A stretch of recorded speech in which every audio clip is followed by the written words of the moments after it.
આજરોજ સમગ્ર દેશમાં ટ્રેડ યુનિયન કાઉન્સિલ દ્વારા ભારત બંધના એલાનને પગલે સુરતમાં પણ હડતાલની અસર જોવા મળી હતી। પોસ્ટ ઓફિસથી માંડીને બેંકોમાં હડતાલને પગલે કામકાજને વિપરીત અસર જોવા મળી હતી।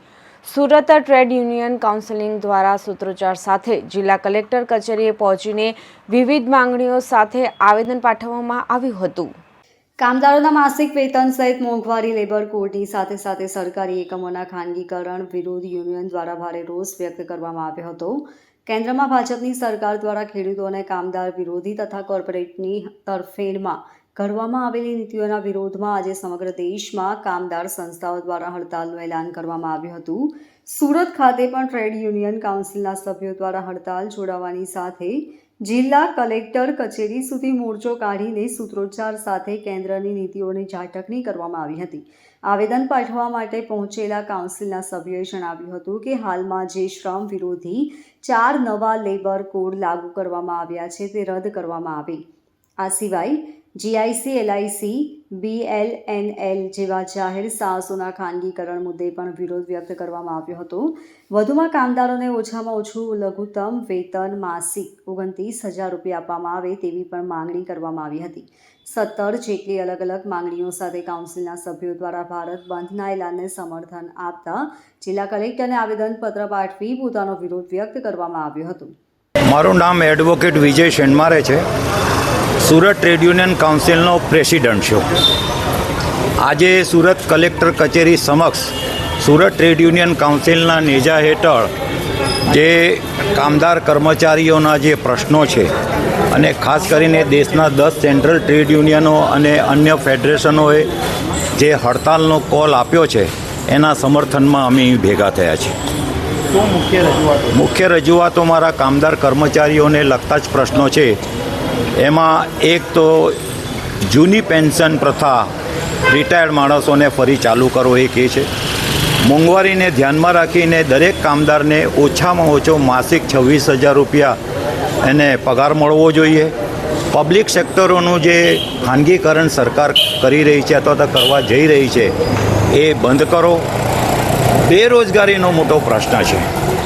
આજે દેશમાં અમારી પાસે જે સમાચાર મળ્યા છે અત્યારે સવારે લેટેસ્ટ, દેશમાં આજની રાષ્ટ્રવ્યાપી ટ્રેડ યુનિયનોની હડતાલમાં 25 કરોડ કરતાં વધારે કામદાર કર્મચારીઓ હડતાલ પર જોડાયા છે।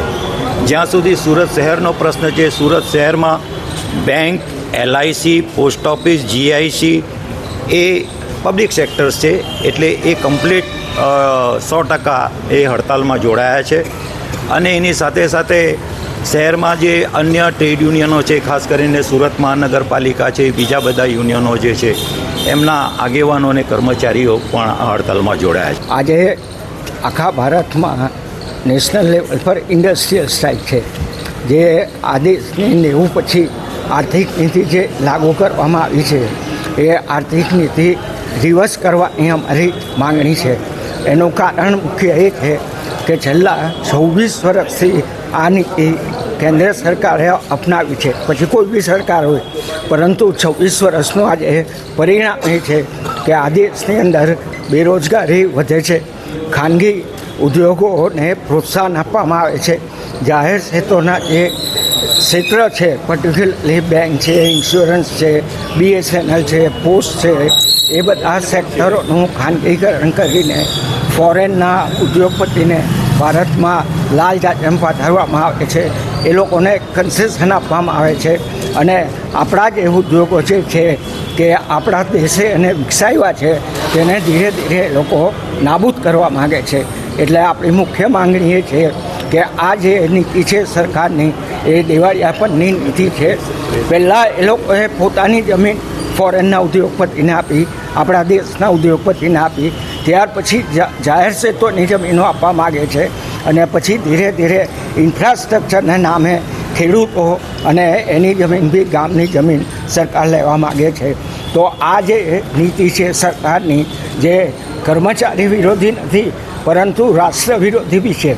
અને એને લીધે તમે જોયું કે શિક્ષણનું ખાનગીકરણ થયું, તો શિક્ષણમાં આજે આપણે જે પહેલાં ભણતા હતા ને અત્યારે જે છોકરાઓ ભણે છે તેમાં લાખો રૂપિયાની ફી લે છે। અને એનું પરિણામ સુરતમાં બી આવ્યું કે હીરા ઉદ્યોગમાં આ વર્ષે જે મંદી આવી તેને લીધે હજારો છોકરાઓને ખાનગી સ્કૂલોમાંથી ઉપાડીને સરકારી સ્કૂલમાં મૂકવા આવ્યા. એટલે અમે સરકાર પાસે માંગણી કરીએ છીએ કે આ નીતિને ફેરબદલ કરો અને જનની હિતમાં કરો. Bureau report LK star news Surat.